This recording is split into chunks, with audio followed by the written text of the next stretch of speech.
There's been a lot of talk in the media, surprisingly recently, about PFAS chemicals. And honestly, that is surprising. It's not typically something that we see the media talking about, but I'm joined now by Madeline Penley. Madeline, we've talked about PFAS here at Ring of Fire on America's Lawyer quite a bit, but you know, that's a case that Mike Papantonio has been handling, so obviously we're going to talk about it.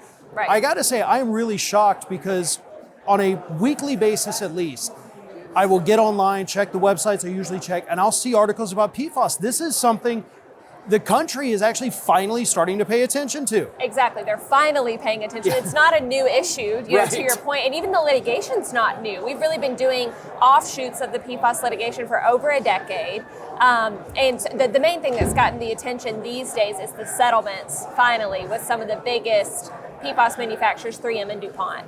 So finally, because there's billions of dollars being talked about, people are finally looking into the issue. And it's really interesting, too, to kind of see how the PFAS issue has evolved, I guess you would say, because, of course, the big one was Teflon. Yeah. 3M develops these chemicals, and DuPont takes it over. And so for decades, we're being told, hey, look at this great nonstick pan. Right. This is wonderful. Everything is great. Uh-huh. And then they're dumping off all of these PFAS chemicals into the Ohio River Valley. Right. I mean, we're talking about entire towns just poisoned with these toxins. Correct. So those were the first cases, Right. with huge results there for everybody.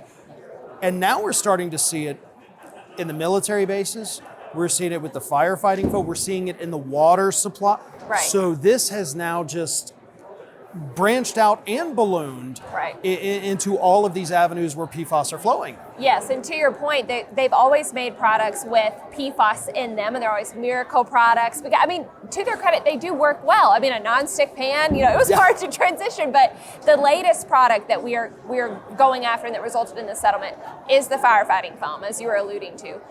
But what is so bad about that product in particular is it's actually been the perfect mechanism to spread PFAS everywhere. So the way these firefighters, airport workers, and so on were trained to use it is they were told you need to train with it daily to make sure it still works, which isn't true, so they could sell more foam. And they were told to spray it just directly on the ground and leave it.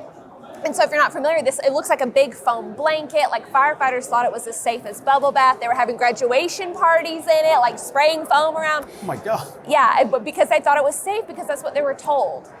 So they would spray it on the ground, leave it, soaks into the soil, soaks into the water table. And so that's how it spreads everywhere from there. And at this point, some of the studies that have come out, absolutely shocking, because we're looking at 98% of the population, not the population of this room, not the population Right. of our state, 98% of human beings Right. have traces of PFAS. You would have to travel to some remote country Right. to a group of people never contacted by the outside world. And even then, you're probably still going to find PFAS. That's how prevalent it is. Exactly. And so you think when we talk to people about this case, they think, oh, well, if I live near a military base or if I live near an airport, that's the only time I would have to worry. And certainly you're being exposed to more when you live close to facilities like that, but it's everywhere now.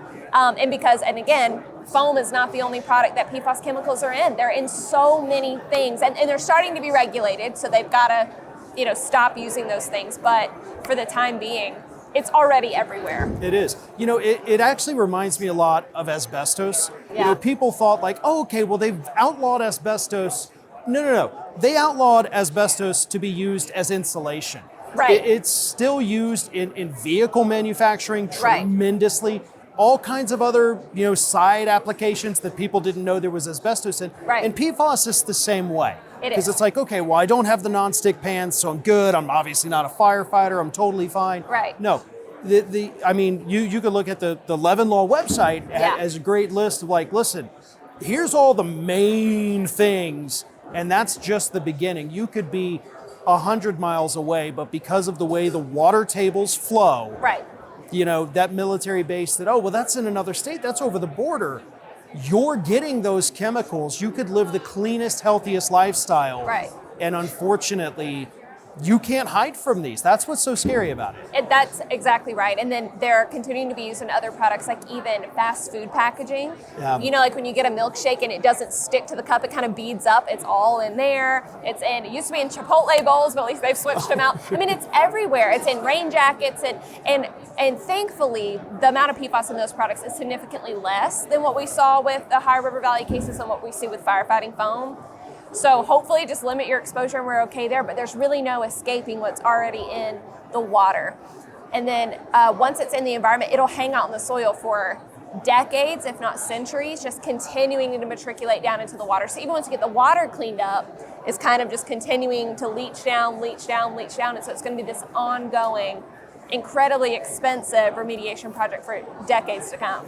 And one of the things that, Pap loves to point out, he doesn't love to, but he always Right. makes sure to point out, is this is bioaccumulative. Yes. So it's not just like, oh no, I just had PFAS, let me go flush my system. Right. It's there, and then it builds up. So again, you can live the cleanest lifestyle, and you can say, look, I've gotten rid of all of my exposure. It's not gone from you. And, Right. and that is, of course, when the problems start, because you have these substances that are foreign to your body, they Right. don't belong in your body, but they're there, and they're there for decades. And it's hard to avoid. It's Yeah. almost impossible to just, okay, I've identified one source of PFAS, I'm now going to stay away from it. You really can't. It's Yeah. everywhere. And to your point, once you're exposed, it continues to build up in your body with each and every exposure. So even if it's minimal, it will accrue in your body and remains in your body for years. So what are the list is massive. What are Right. the biggest health issues that we've seen with the PFAS exposures? There are a ton, as you mentioned. The ones that we think are best supported at this time, just based on literature that's been going on, studies that have been going on for decades, are kidney cancer and testicular cancer. Those have been supported as far back as the original litigation that you mentioned in the Ohio River Valley. But it also causes so many other smaller things, like even hypothyroidism, causes birth defects a lot of the times. We saw that in the Ohio River Valley cases. Issues with fertility, issues with like not being able to lose weight as easily. I mean, there's just a lot of stuff because they disrupt your endocrine system as well. And then what we also see is they damage DNA, which is how it causes cancer. Yeah, these chemicals are horrific. We got a little bit, I guess you'd call it relief. This past summer, the EPA did come out. So what are these new guidelines, I guess, that we've got? It's kind of hard to make out Right. with the way they've kind of put the limits. So it's a proposed maximum contamination level, meaning they're not final yet, but we think they will be. And basically what it is requiring is that water providers, city of whatever, utility, they have to now start testing for PFAS if they weren't before. And if they find more than 4 parts per trillion, which is actually a very, very small amount, they then have to take steps to remediate their water. So before we had an issue where it was difficult to tell where PFAS was because not everyone was testing for it. And not every facility or provider could test accurately down to the level that we think they need to be able to. So these providers were, and it's not their fault, but they were saying things like, we don't have any PFAS, right? You don't know that that's true because you don't have what you need to do the testing.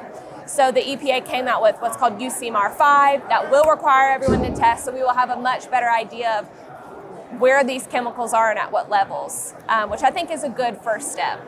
It is. It's a long overdue first step. Right. So at least we're finally getting there. And part of it, I think, too, is the fact that there is now attention on this. Yeah. So hopefully, obviously, we're going to keep doing it. I hope the rest of the media keeps doing it. So Madeline, thank you so much for joining us. Yeah. It's a horrible story.